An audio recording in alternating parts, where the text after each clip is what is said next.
മതസൗഹാർദ്ദ റാലിയിൽ പങ്കെടുക്കാനെത്തിയ മുഖ്യമന്ത്രി പിണറായി വിജയൻ മംഗലൂരുവിൽ ആവേശോജ്വലമായ സ്വീകരണം. 2:30 നടക്കുന്ന മതസൗഹാർദ്ദ റാലിയെ പിണറായി അഭിസംബോധന ചെയ്യും.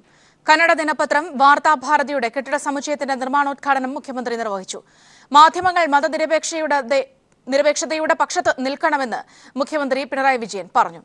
വർഗീയതയോട് സമരസപ്പെട്ടുകൊണ്ട് മതനിരപേക്ഷമെന്ന് പറയുന്നത് അപകടകരമെന്നും പിണറായി പറഞ്ഞു. വർഗീയ ശക്തികളെ എതിർക്കാൻ തയ്യാറാണ്. വർഗീയ ശക്തികളുമായി സമരസപ്പെട്ടുകൊണ്ട് മതനിരപേക്ഷ പക്ഷത്താണ് എന്ന് പറഞ്ഞതുകൊണ്ട് കാര്യമില്ല. നിർഭാഗ്യവശാൽ നമ്മുടെ രാജ്യത്തിലെ ഒട്ടേറെ മാധ്യമങ്ങൾ ഈ പറഞ്ഞ മതനിരപേക്ഷ പക്ഷത്താണെന്ന് പറയുകയും എന്നാൽ പ്രവൃത്തിയിൽ വർഗീയതയുമായി സമരസപ്പെട്ട് മതനിരപേക്ഷതയെ അപകടപ്പെടുത്തുന്ന നിലപാട് സ്വീകരിച്ചു പോവുകയുമാണ്. ഇത് വലിയ തോതിലുള്ള ആപത്തുളവാക്കുന്നൊരു കാര്യമാണ്. ഈ നിലയിൽ നിന്ന് മാറേണ്ടതായിട്ടുണ്ട്. വിവരങ്ങളുമായി കുട്ടൻ ചേർന്നുണ്ട്. മംഗലൂരുവിൽ നിന്നും കുട്ടൻ, 2:30-ക്കാണ് ഈ വലിയൊരു റാലി സംഘടിപ്പിച്ചിരിക്കുന്നത്. എന്തൊക്കെ കാര്യങ്ങളാണ് ഇതിനോടനുബന്ധിച്ച് ഉള്ള തയ്യാറെടുപ്പുകൾ എങ്ങനെയാണ്? ഒപ്പം വലിയ രീതിയിലുള്ള പ്രതിഷേധങ്ങളും അല്ലെങ്കിൽ പ്രകോപനങ്ങളും ഒക്കെ നിലനിൽക്കുന്ന ഒരു പശ്ചാത്തലത്തിൽ കൂടിയാണ് ഈ റാലി നടക്കുന്നത്. ഈ ഒരു സാഹചര്യത്തിൽ ഇതിന്റെ തയ്യാറെടുപ്പുകൾ എങ്ങനെയാണ്? സൗമ്യ, 2:30 കൂടിയാണ് റാലി ആരംഭിക്കുക എന്നാണ് ഇപ്പോൾ സംഘാടകർ അറിയിച്ചിരിക്കുന്നത്. ജ്യോതി സർക്കിളിൽ നിന്നാണ് ആയിരക്കണക്കിന് ജനങ്ങൾ പ്രകടനമായി ഈ പൊതുസമ്മേളനം നടക്കുന്ന ഈ മൈതാനിലേക്ക്, നെഹ്റു മൈതാനിലേക്ക് എത്തുക. 3 മണിയോടുകൂടി പൊതുസമ്മേളനം ആരംഭിക്കുമെന്നാണ് ഇപ്പോൾ നമുക്ക് പ്രതീക്ഷിക്കാൻ വേണ്ടി സാധിക്കുന്നത്. ദക്ഷിണ കാനറയും ഉടുപ്പിയും ഉൾപ്പെടെയുള്ള 2 ജില്ലകൾ കേന്ദ്രീകരിച്ചാണ് CPIM ഇത്തരമൊരു മതസൗഹാർദ്ദ റാലിക്ക് അത്തരമൊരു റാലിക്ക് പദ്ധതിയിട്ടത്. എന്നാൽ സംഘാടകരുടെ ഒക്കെ കണക്കുകൾ തെറ്റിച്ചുകൊണ്ട് കർണാടക സംസ്ഥാനത്തിന്റെ വിവിധ ഭാഗങ്ങളിൽ നിന്നുള്ള നിരവധി പേർ രാവിലെ മുതൽ തന്നെ ഇവിടേക്ക് എത്തിക്കൊണ്ടിരിക്കുകയാണ്. കേരള മുഖ്യമന്ത്രി പിണറായി വിജയൻ പങ്കെടുക്കുന്ന റാലിയാണിത്. അദ്ദേഹത്തിന്റെ വരവ് തടയുമെന്ന് സംഘപരിവാർ ശക്തികൾ നേരത്തെ പറഞ്ഞിരുന്നു. അത്തരം വെല്ലുവിളി ഉയർത്തിയിരുന്നു. അതിനോടനുബന്ധിച്ചുകൊണ്ട് തന്നെ ഇവിടെ ഈ ദക്ഷിണ കന്നഡ ജില്ലയിൽ ഇന്ന് ബന്ധും പ്രഖ്യാപിച്ചിരുന്നു. ഈ ജനങ്ങൾ, ഈ പൊതുസമ്മേളനത്തിലേക്ക് എത്തുന്ന മതസൗഹാർദ്ദ റാലിയിലേക്ക് എത്തുന്ന ജനങ്ങളുടെ വരവിന് തടസ്സപ്പെടുന്നതിന് വേണ്ടിയാണ് ഇത്തരമൊരു ബന്ദ് പ്രഖ്യാപിച്ചത്. കാരണം വാഹനങ്ങൾ സ്വാഭാവികമായും നിരത്തിലിറങ്ങിയില്ലെങ്കിൽ ജനങ്ങൾക്ക് ഇവിടെ എത്താൻ വേണ്ടി സാധിക്കില്ല. അങ്ങനെ ഒരു പദ്ധതിയാണ് സംഘപരിവാർ ആസൂത്രണം ചെയ്തത്. എന്നാൽ ആ പദ്ധതിയെല്ലാം തന്നെ അട്ടിമറിക്കുന്ന രീതിയിലേക്കാണ് ജനങ്ങൾ ഇവിടേക്ക് എത്തിച്ചേരുന്നത്. ജനങ്ങൾ സ്വമേധയാ തന്നെ ബന്ദിനെ തള്ളിക്കളയുന്ന ഒരു സ്ഥിതിവിശേഷമുണ്ട്. അതുപോലെ തന്നെ കർണാടക സർക്കാർ ശക്തമായ നിലപാടാണ് ഇക്കാര്യത്തിൽ സ്വീകരിച്ചിരിക്കുന്നത്. മാംഗ്ലൂർ നഗരത്തിലും അതുപോലെ തന്നെ ഇതിന്റെ പരിസര പ്രദേശങ്ങളിലുമായി 4000-ലധികം പോലീസ് ഉദ്യോഗസ്ഥരെയാണ് സുരക്ഷയ്ക്കായി നിയോഗിച്ചിരിക്കുന്നത്. ഏറ്റവും ഉയർന്ന ഉന്നത ഉദ്യോഗസ്ഥരെല്ലാം തന്നെ ഈ സ്ഥലത്തുണ്ട്. രാവിലെ മുഖ്യമന്ത്രി പിണറായി വിജയൻ മംഗലാപുരം റെയിൽവേ സ്റ്റേഷനിലേക്ക് രാവിലെ 10:30 മണിയോടുകൂടി എത്തിയപ്പോൾ അദ്ദേഹത്തിന് ആവേശകരമായ വരവേൽപ്പാണ് കർണാടകയിലെ പാർട്ടി പ്രവർത്തകരും നേതാക്കളും നൽകിയത്. അതിനുശേഷം അദ്ദേഹം ഒരു കന്നഡ പത്രത്തിന്റെ ചടങ്ങിൽ പങ്കെടുത്തു. ഇനി 3 മണിയോടുകൂടിയായിരിക്കും ഇവിടെ ഇപ്പോൾ ഈ പൊതുസമ്മേളനം നടക്കുന്ന ഈ നെഹ്റു മൈതാനത്തേക്ക് അദ്ദേഹം എത്തുക എന്നാണ് നമുക്ക് അറിയാൻ വേണ്ടി സാധിക്കുന്നത്. റാലി അല്പസമയത്തിന് ശേഷം മാത്രമാണ് ആരംഭിക്കുക. ഈ ദക്ഷിണ കാനറയിൽ പ്രത്യേകിച്ച് മംഗലാപുരം ഉൾപ്പെടെയുള്ള പ്രദേശങ്ങളിൽ RSSും സംഘപരിവാർ സംഘടനകളും ഒക്കെ നടത്തുന്ന വർഗീയ അതിക്രമങ്ങൾക്കും വർഗീയ ലഹളകൾക്കും തടയിടുക എന്ന ലക്ഷ്യം മുൻനിർത്തിക്കൊണ്ടാണ് ശാന്തിയുടെയും സമാധാനത്തിന്റെയും ഒക്കെ സന്ദേശം ഉയർത്തിക്കൊണ്ട് CPIM ഇത്തരമൊരു മതസൗഹാർദ്ദ റാലി സംഘടിപ്പിച്ചിരിക്കുന്നത്. അതുകൊണ്ട് തന്നെയാണ് ഈ റാലിയെയും അതുപോലെ തന്നെ മുഖ്യമന്ത്രി പിണറായി വിജയൻ ഇവിടെ എത്തുന്നതിനെയും സംഘപരിവാർ ശക്തിയുക്തം എതിർത്തിരുന്നത്. കഴിഞ്ഞ കുറേ ദിവസങ്ങളെ വലിയ സംഘർഷാവസ്ഥയായിരുന്നു ഈ മേഖലയിൽ. സംഘർഷമെന്ന് പറയാൻ വേണ്ടി പറ്റില്ല. സംഘപരിവാറിന്റെ ഏകപക്ഷീയമായ ആക്രമണമായിരുന്നു. ഉള്ളാളിൽ CPIMന്റെ ഓഫീസ് തകർത്തു. അതുപോലെ തന്നെ ഇന്നത്തെ ഈ പരിപാടിയുടെ ഭാഗമായി സ്ഥാപിച്ചിരുന്ന നിരവധി പ്രചാരണ ബോർഡുകൾ നശിപ്പിക്കപ്പെട്ടു. പ്രവർത്തകരെ ആക്രമിക്കാനുള്ള ശ്രമം നടന്നു. എന്നാൽ ആ വെല്ലുവിളികളെല്ലാം അതിജീവിച്ചുകൊണ്ടാണ് ഇപ്പോൾ CPIM ഈ ദക്ഷിണ കന്നഡയിലെ കരുത്ത് കാട്ടിക്കൊണ്ട് ഇവിടെ വലിയ മഹാറാലി നടത്താൻ വേണ്ടി പോകുന്നത്. സൗമ്യ, കുട്ടനാട് വിവരങ്ങൾ നൽകിയത്. BJP-ക്കാരുടെ തറവാട്ട് സ്വത്തല്ല ഇന്ത്യയെന്ന് MV ജയരാജൻ. കേരള മുഖ്യമന്ത്രിയെ മംഗലാപുരത്ത് തടയുമെന്ന പ്രഖ്യാപനം ഭരണഘടന BJP അംഗീകരിക്കുന്നില്ല എന്നതിന്റെ തെളിവാണ്. കൊലവിളി പ്രസംഗം നടത്തിയ BJP നേതാവിനെതിരെ കേസെടുക്കണമെന്നും അദ്ദേഹം കൊച്ചിയിൽ ആവശ്യപ്പെട്ടു. ഇന്ത്യൻ ഭരണഘടനയനുസരിച്ച് ഭരിക്കുന്നതല്ല BJP എന്ന് തെളിയിക്കുന്നതാണ് തുടർച്ചയായ മുഖ്യമന്ത്രിയെ തടയുമെന്ന പ്രഖ്യാപനം. എന്നിട്ടും അവർ നിർത്തുന്നില്ല. കലി അടങ്ങുന്നില്ല. മധ്യപ്രദേശിൽ തടഞ്ഞു, തിരിച്ചയച്ചു. ഇപ്പം ചില BJP നേതാക്കന്മാർ പറയുന്നുണ്ട് ഞങ്ങൾ തടയുന്നില്ല, പ്രതിഷേധിക്കുകയാണ്. ഇന്ത്യ BJP നേതാക്കന്മാർ ആരുടെയെങ്കിലും തറവാട്ട് സ്വത്തല്ല, ജയരാജൻ്റെതുമല്ല, ജനങ്ങളുടേതാണ്. അതുകൊണ്ട് എവിടെയും പോകാനുള്ള സ്വാതന്ത്ര്യവും അവകാശവും ഇവർക്കുണ്ട്. കൊച്ചിയിൽ നടി ആക്രമിക്കപ്പെട്ട കേസിൽ പൾസർ സുനിയെയും വിജീഷിനെയും മാർച്ച് 5 വരെ പോലീസ് കസ്റ്റഡിയിൽ വിട്ടു. അതേസമയം പ്രതികളുടെ തിരിച്ചറിയൽ പരേഡ് ഇന്ന് കാക്കനാട് ജയിലിൽ നടക്കും. വിവരങ്ങളുമായി ഉമേഷ് ചേരുന്നുണ്ട്. ഉമേഷ്, വിശദാംശങ്ങൾ. സൗമ്യ, പൾസർ സുനിയെയും വിജേഷിനെയും 10 ദിവസത്തേക്ക് പോലീസ് കസ്റ്റഡിയിൽ വിട്ടുകിട്ടണമെന്നാവശ്യപ്പെട്ടാണ് അന്വേഷണ സംഘം ആലുവ കോടതിയിൽ അപേക്ഷ സമർപ്പിച്ചിരുന്നത്. അപേക്ഷ ഇന്ന് രാവിലെ കോടതി പരിഗണിച്ചു. ഈ പ്രതികളെയും കൊണ്ട് പ്രതികളിൽ നിന്ന് കൂടുതൽ വിവരങ്ങൾ അറിയേണ്ടതുണ്ട്. ഇതിന് പിന്നിൽ, ഈ സംഭവത്തിന് പിന്നിൽ ഗൂഢാലോചനയുണ്ട്, അത് പുറത്തു കൊണ്ടുവരേണ്ടതുണ്ട്. ഇതുകൂടാതെ ഈ നടിയുടെ ചിത്രങ്ങൾ പകർത്തിയെന്ന് പറയുന്ന മൊബൈൽ ഫോണും മെമ്മറി കാർഡും അടക്കമുള്ളവ ഇനിയും കണ്ടെത്തേണ്ടതുണ്ട്. അതിനായി പ്രതികളെ കൂടുതൽ വിശദമായി ചോദ്യം ചെയ്യുകയും തെളിവെടുപ്പ് അടക്കമുള്ള നടപടികളിലേക്ക് കടക്കേണ്ടതുണ്ട്. അതിനാൽ 10 ദിവസം പോലീസ് കസ്റ്റഡിയിൽ വിട്ടുതരണമെന്നാണ് പോലീസ് ആവശ്യപ്പെട്ടത്. ഇത് കൂടാതെ ഈ പ്രതികൾക്ക് നുണപരിശോധന നടത്തേണ്ടതുണ്ട്, ആവശ്യമുണ്ട് എന്നും പ്രോസിക്യൂഷൻ ഇന്ന് കോടതിയിൽ ആവശ്യപ്പെട്ടു. എന്നാൽ ഇതിനെ പ്രതിഭാഗം എടുത്തു. കാരണം ഇതിൽ ഗൂഢാലോചന ഉണ്ട് എന്ന് പറയുന്നത് തെളിവൊന്നും ഇല്ല.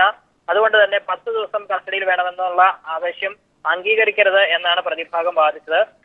എന്നാൽ ഇത് വിശദമായി വാദം കേട്ട ശേഷം കോടതി ഇവരെ മാർച്ച് 5 വരെ കസ്റ്റഡിയിൽ വിട്ടുകൊണ്ട് ഉത്തരവായി. അതായത് 8 ദിവസത്തേക്കാണ് പോലീസ് രണ്ടുപേരെയും കസ്റ്റഡിയിൽ വിട്ടിരിക്കുന്നത്. ഇവരെ ഇനി വിശദമായി പോലീസ് ചോദ്യം ചെയ്യും. തെളിവെടുപ്പ് അടക്കമുള്ള നടപടികളിലേക്കും പോലീസ് കടക്കും. അതിന് പുറമെ ഇന്ന് തിരിച്ചറിയൽ പരേഡ് ആലുവ സബ് ജയിലിൽ വെച്ചാണ് പ്രതികളുടെ തിരിച്ചറിയൽ പരേഡ് നടക്കുക. അത് ആദ്യം അറസ്റ്റ് ചെയ്ത 4 പ്രതികൾ, അതായത് സലീം, പ്രദീപ്, മാർട്ടിൻ, മണികണ്ഠൻ, 4 പേരുടെ തിരിച്ചറിയൽ പരേഡാണ് ആലുവ സബ് ജയിലിൽ വെച്ച് നടക്കുക. 3 മണിയോടെ ആയിരിക്കും തിരിച്ചറിയൽ പരേഡ് ഉണ്ടാവുക. ഇതിനുശേഷം തിരിച്ചറിയൽ പരേഡ് ആലുവ സബ് ജയിലിൽ വെച്ച് നടക്കുമ്പോൾ തന്നെ മറ്റ് പ്രതികളെ പൾസർ സുനിയെയും വിജീഷിനെയും പോലീസ് വിശദമായുള്ള ചോദ്യം ചെയ്യൽ നടക്കും. അതേസമയം റിമാൻഡ് റിപ്പോർട്ടിൽ ഇവരെ 5ാം പ്രതിയായാണ്, പൾസർ സുനിയാണ് 5ാം പ്രതിയായി പോലീസ് പറഞ്ഞിരിക്കുന്നത്. 6ാം പ്രതി വിജീഷ്, 1ാം പ്രതി മാർട്ടിനാണ്. 2ഉം 3ഉം പ്രതികൾ പ്രദീപ്, സലീം എന്നിവരാണ്. റിമാൻഡ് റിപ്പോർട്ടിൽ ഇവർ ഈ കുറ്റകൃത്യം നടത്തിയതിനെ കുറിച്ചെല്ലാം പോലീസ് വളരെ വിശദമായി തന്നെ സൂചിപ്പിച്ചിട്ടുണ്ട്. അതുകൊണ്ട് തന്നെ ഇവരെ ഇനി വിശദമായ ചോദ്യം ചെയ്യലിന് വിധേയമാക്കേണ്ടതുണ്ട് എന്ന് തന്നെയാണ് പോലീസ് കോടതിയിൽ ആവശ്യപ്പെട്ടിരിക്കുന്നത്. ഉമേഷാണ് വിവരങ്ങൾ നൽകിയത്. കൊച്ചിയിൽ ആക്രമണത്തിനിരയായ നടി വീണ്ടും അഭിനയ രംഗത്തേക്ക്. നടി അഭിനയിക്കുന്ന ചിത്രത്തിന്റെ ചിത്രീകരണം ഫോർട്ട് കൊച്ചിയിൽ തുടങ്ങി. പുതിയ ചിത്രത്തിന്റെ ലൊക്കേഷനിൽ വെച്ച് മാധ്യമങ്ങളെ കാണുമെന്ന് അറിയിച്ചിരുന്നുവെങ്കിലും നിയമ തടസ്സമുള്ളതിനാൽ പിന്നീട് ഒഴിവാക്കി. ഇതിനിടെ നടിയെ പ്രകീർത്തിച്ച് ഇതേ ചിത്രത്തിൽ നായകനായി അഭിനയിക്കുന്ന പൃഥ്വിരാജ് രംഗത്തെത്തി. നടി കാണിച്ചത് അസാമാന്യ ധൈര്യമെന്ന് പൃഥ്വിരാജ് ഫേസ്ബുക്കിലും കുറിച്ചു. അക്രമത്തിനിരയായ ശേഷം നടി ആദ്യമായി അഭിനയിക്കുന്ന ചിത്രത്തിന്റെ ചിത്രീകരണമാണ് ഫോർട്ട് കൊച്ചിയിൽ ആരംഭിച്ചത്. പൃഥ്വിരാജ് നായകനാകുന്ന ചിത്രത്തിലെ പ്രധാന സ്ത്രീവേഷങ്ങളിലൊന്ന് കൈകാര്യം ചെയ്യുന്നത് ഈ നടിയാണ്. ഫോർട്ട് കൊച്ചിയിലെ ലൊക്കേഷനിലെത്തുമ്പോൾ നടി മാധ്യമങ്ങളെ കാണുമെന്ന് ആദ്യം അറിയിച്ചിരുന്നു. എന്നാൽ നിയമ തടസ്സങ്ങളുണ്ടെന്ന് പോലീസ് അറിയിച്ച സാഹചര്യത്തിൽ നടി മാധ്യമങ്ങളെ കാണില്ലെന്ന് നടൻ പൃഥ്വിരാജ് അറിയിക്കുകയായിരുന്നു. ആ കുട്ടിക്ക് ഇന്ന് നിങ്ങളോട് സംസാരിക്കാൻ കഴിയില്ല. അതിൻ്റെ നിയമപരമായും അല്ലാതെയുമുള്ള തടസ്സങ്ങളുണ്ട്. അതുകൊണ്ട് അങ്ങനൊരു സ്റ്റേറ്റ്മെന്റോ അങ്ങനെ ഒരു ടു ദ ക്യാമറ പീസോ ഇന്ന് നിങ്ങൾ പ്രതീക്ഷിക്കരുത്. ലൊക്കേഷനിൽ നിന്ന് മാധ്യമങ്ങൾ മാറണമെന്നും മാധ്യമങ്ങളോട് പൃഥ്വിരാജ് അഭ്യർത്ഥിച്ചു. എൻ്റെ ഭാഗത്തുനിന്ന് റിക്വസ്റ്റ് ചെയ്യുന്നത്, ദയവ് ചെയ്ത് ഈ ഒരു മീഡിയ ഒരു ആംബുഷ് ആ കുട്ടി ഇന്ന് ലൊക്കേഷനിൽ വരുമ്പോൾ ഉണ്ടാകരുത്. അത് ചെയ്യാൻ മാത്രമുള്ള നന്മ കേരളത്തിലെ മാധ്യമ സുഹൃത്തുക്കൾക്കുണ്ട് എന്ന വിശ്വാസത്തിലാണ് ഞാൻ ഈ അപേക്ഷ നടത്തുന്നത്. ഇന്ന് ആ കുട്ടി ഇന്ന് ലൊക്കേഷനിലെത്തുമ്പോൾ ഇതുപോലെ ഒരു 40 ക്യാമറകൾ ചുറ്റും നിന്ന് ഒരു അറ്റ്മോസ്ഫിയർ ക്രിയേറ്റ് ചെയ്യാതിരുന്നാൽ അതിന് നിങ്ങളോട് ആ കുട്ടിയുടെ സുഹൃത്തും സഹപ്രവർത്തകനും എന്ന നിലയിൽ ഞാൻ എന്നും ഒബ്ലൈജ്ഡ് ആയിരിക്കും. ഇതിനിടെ നടിയെ പ്രകീർത്തിച്ചും പൃഥ്വിരാജ് രംഗത്തെത്തി. നടി പ്രകടിപ്പിച്ചത് അസാമാന്യ മനക്കരുത്തെന്ന് അദ്ദേഹം ഫേസ്ബുക്കിൽ കുറിച്ചു. സ്ത്രീകളെ അവഹേളിക്കുന്ന ചിത്രങ്ങളിൽ താൻ ഇനി അഭിനയിക്കില്ലെന്നും അദ്ദേഹം വ്യക്തമാക്കി. സാലി മുഹമ്മദ്, കൊച്ചി. ജമ്മുകാശ്മീരിലുണ്ടായ ഭീകരാക്രമണത്തിൽ കൊല്ലപ്പെട്ട മലയാളി സൈനികൻ ശ്രീജിത്തിന് നാടിന്റെ യാത്രാമൊഴി. മൃതദേഹം പാലക്കാട് കോട്ടായിലെ വീട്ടുവളപ്പിൽ സൈനിക ബഹുമതികളോടെ സംസ്കരിച്ചു. ശ്രീജിത്തിന്റെ കുടുംബത്തെ സംസ്ഥാന സർക്കാർ സംരക്ഷിക്കുമെന്ന് മന്ത്രി AC മൊയ്തീൻ പറഞ്ഞു. കോട്ടായിലെ തറവാട്ടു വീട്ടിൽ നിന്നും സ്വപ്നം ബാക്കിവെച്ച പണിതീരാത്ത വീട്ടിൽ അല്പനേരം വെച്ച ശേഷമാണ് മൃതദേഹം പൊതുദർശനത്തിനായി പരുത്തിപ്പുള്ളി ALP സ്കൂളിൽ എത്തിച്ചത്. ധീരജവാനെ ഒരു നോക്ക് കാണാൻ നാടൊന്നാകെ സ്കൂളിലേക്ക് ഒഴുകിയെത്തി. MP രാജേഷ് MP, MLA മാരടക്കമുള്ള ജില്ലയിലെ ജനപ്രതിനിധികൾ, രാഷ്ട്രീയ സാമൂഹ്യ രംഗത്തെ പ്രമുഖർ എന്നിവർ അന്ത്യാഞ്ജലി അർപ്പിച്ചു. സംസ്ഥാന സർക്കാരിനു വേണ്ടി വ്യവസായ മന്ത്രി AC മൊയ്തീൻ അന്തിമോപചാരം അർപ്പിച്ചു. നാടിനെ സംരക്ഷിക്കുന്ന ധീരമായ ചുമതല ഏറ്റെടുക്കുന്നതോടൊപ്പം കുടുംബത്തിൻ്റെ കൂടി സംരക്ഷണം ഏറ്റെടുത്ത പ്രിയപ്പെട്ട സൈനികൻ്റെ വേർപാട് ആ കുടുംബത്തിനെ വലിയ ബുദ്ധിമുട്ടിലാക്കിയിട്ടുണ്ട്. തീർച്ചയായും ഈ നാടും ഗവൺമെൻറ്റും ധീരനായ ആ ജവാന്റെ കുടുംബത്തെ സംരക്ഷിക്കും. അതിനാവശ്യമായ ചുമതലകൾ സംസ്ഥാന ഗവൺമെൻറ് ഏറ്റെടുക്കും. പൊതുദർശനത്തിന് ശേഷം വിലാപയാത്രയായി വീട്ടിലെത്തിച്ച മൃതദേഹം ഔദ്യോഗിക ബഹുമതികളോടെ വീട്ടുവളപ്പിൽ സംസ്കരിച്ചു. പോലീസും സൈനികരും ഗാർഡ് ഓഫ് ഓണർ നൽകി. News bureau, Palakkad. സദാചാര ഗുണ്ടായുസത്തെ തുടർന്ന് അട്ടപ്പാടി സ്വദേശി അനീഷ് ആത്മഹത്യ ചെയ്ത കേസിൽ അഗളി പോലീസ് അന്വേഷണം ആരംഭിച്ചു. വീട്ടുകാരിൽ നിന്ന് ഉടൻ വിശദമായ മൊഴിയെടുക്കും. അനീഷിന്റെ ആത്മഹത്യക്കുറിപ്പിലുള്ള ധനീഷ്, രമേശ് എന്നിവർക്കെതിരെ അഗളി പോലീസ് ആത്മഹത്യാ പ്രേരണ കുറ്റമാണ് ചുമത്തിയത്. അഴീക്കൽ ബീച്ചിൽ അനീഷിനെയും കൂട്ടുകാരിയെയും ആക്രമിച്ച കേസിൽ റിമാൻഡിൽ കഴിയുന്ന ധനീഷിന്റെ പിതാവാണ് രമേശ്. കൊല്ലം ഓച്ചിറ പോലീസ് രജിസ്റ്റർ ചെയ്ത കേസിൽ പ്രതികൾ റിമാൻഡിൽ കഴിയവേ അനീഷിനെ സമൂഹമാധ്യമങ്ങൾ വഴി വീണ്ടും അപമാനിക്കാൻ ശ്രമിച്ചതായും പോലീസ് അന്വേഷിക്കുന്നുണ്ട്.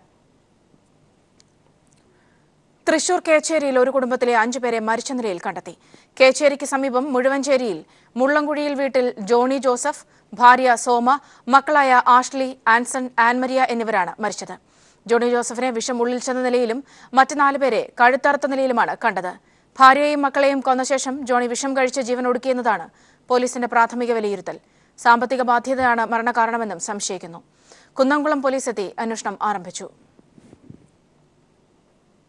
പ്രമുഖ മെസ്സേജിംഗ് ആപ്പായ വാട്സ്ആപ്പ് ഡിജിറ്റൽ പേയ്മെന്റിലേക്ക് കടക്കാനൊരുങ്ങുന്നു. വാട്സ്ആപ്പിന്റെ സഹസ്ഥാപകൻ ബ്രയാൻ ആക്ടനാണ് ഇക്കാര്യം വെളിപ്പെടുത്തിയത്.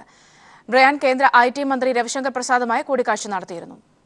ഉത്തർപ്രദേശ് 5ാം ഘട്ട തെരഞ്ഞെടുപ്പിന്റെ പരസ്യപ്രചാരണം ഇന്ന് അവസാനിക്കും. രാഹുൽ ഗാന്ധിയുടെ അമേഠി ഉൾപ്പെടെ 51 മണ്ഡലങ്ങളിലാണ് തിങ്കളാഴ്ച വിധിയെഴുത്ത്.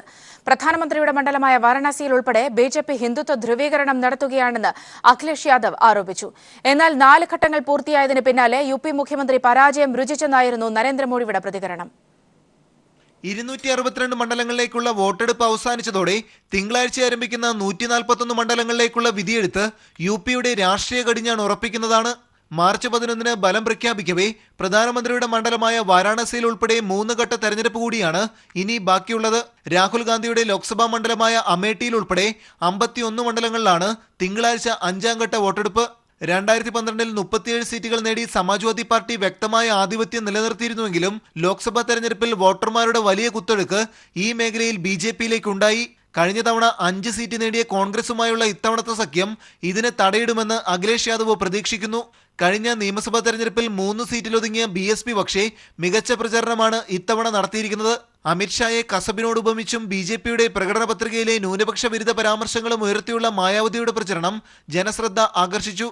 അഖിലേഷിന്റെ കഴുതാ പരാമർശത്തിന് പിന്നാലെ സമാജ്വാദി കോൺഗ്രസ് സഖ്യത്തോടെ മോദിയുടെ ചിരിമാഞ്ഞെന്നും BJP ഹിന്ദുത്വ കാർഡ് ഇറക്കുകയാണെന്നും ആരോപിച്ചാണ് രാഹുൽ ഗാന്ധിയുടെ പ്രചാരണം. വ്യക്തിപരമായ ഏറ്റുമുട്ടലുകൾക്കും പാർട്ടികൾക്ക് പുതിയ വ്യാഖ്യാനങ്ങൾ നൽകുന്നതിനുമാണ് അവസാനഘട്ട പ്രചരണങ്ങളെല്ലാം സാക്ഷ്യം വഹിച്ചത്. സർദാർ പട്ടേലിന്റെയും കൃഷ്ണന്റെ കർമ്മഭൂമി എന്ന് വിശേഷിപ്പിച്ചുള്ള പ്രധാനമന്ത്രിയുടെ പ്രചരണങ്ങളും ഈ ഘട്ടങ്ങൾ എത്രമാത്രം പ്രാധാന്യമർഹിക്കുന്നു എന്ന് വ്യക്തമാക്കുന്നതാണ്. മനുശങ്കർ, ദില്ലി. NCDC ചെയർമാൻ ബാബ അലക്സാണ്ടർ മുഖ്യമന്ത്രി പിണറായി വിജയനുമായി കൂടിക്കാഴ്ച നടത്തി. കോഴിക്കോട് ഗസ്റ്റ് ഹൌസിൽ വെച്ചായിരുന്നു കൂടിക്കാഴ്ച. ബാബ അലക്സാണ്ടർ ഭാഷാ സംബന്ധമായ ആശയങ്ങൾ മുഖ്യമന്ത്രിയുമായി പങ്കുവച്ചു. കേരളത്തിലെ വിദ്യാലയങ്ങളിലെ ഭാഷാ ബോധന രീതി ശാസ്ത്രീയമാക്കണമെന്നാവശ്യപ്പെട്ടുകൊണ്ട് ഫെബ്രുവരി 28-ന് കോഴിക്കോട് ബീച്ചിൽ നടത്തുന്ന ഏകദിന ഉപവാസത്തിന്റെ ഭാഗമായാണ് കൂടിക്കാഴ്ച നടത്തിയത്. ഇന്ത്യയിലെ വൈവിധ്യപൂർണമായ നാടൻ കലാരൂപങ്ങളെ ജനതയ്ക്ക് പരിചയപ്പെടുത്തുന്ന നാടോടി കലാസംഗമത്തിന് തിരുവനന്തപുരത്ത് തിരയുയർന്നു. വിവിധ സർക്കാർ ഏജൻസികളുടെ നേതൃത്വത്തിൽ നടക്കുന്ന കലാസംഗമം മന്ത്രി AC മൊയ്തീൻ ഉദ്ഘാടനം ചെയ്തു. 3 ദിവസം നീണ്ടു നിൽക്കുന്ന മേള തിരുവനന്തപുരം നിശാഗന്ധിയിലാണ് നടക്കുന്നത്. മുളന്തണ്ടിൽ നാദവിസ്മയം തീർത്ത് വയലി, തിരിയൊഴിച്ചിൽ കലാകാരന്മാരുടെ അനുഷ്ഠാന നൃത്തം, നാടൻ പാട്ടിന്റെ കുലപതി CJ കുട്ടപ്പന്റെ ചാറ്റുപാട്ടും ചേർന്ന് അവതരിപ്പിച്ചപ്പോൾ സംഗീത ദൃശ്യവിരുന്ന് സമ്മോഹനമായൊരു അനുഭവമായി. ദൃശ്യവെളിച്ച വിസ്മയങ്ങളുടെ അകമ്പടിയോടെ നടന്ന നാടൻ ഫെസ്റ്റിവൽ വേദിയിലാണ് ഇന്ത്യയിലെ പരമ്പരാഗത നൃത്തകലാരൂപങ്ങൾ അരങ്ങേറിയത്.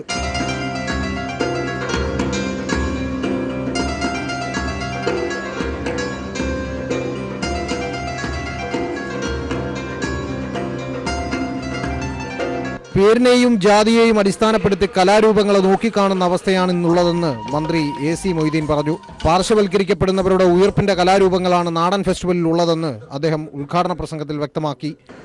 ഭാഷയുടെയും ദേശത്തിൻ്റെയും പ്രദേശത്തിൻ്റെയും എല്ലാം സംസ്കാരങ്ങളും ഉൾക്കൊള്ളുന്ന ഒരുപാട്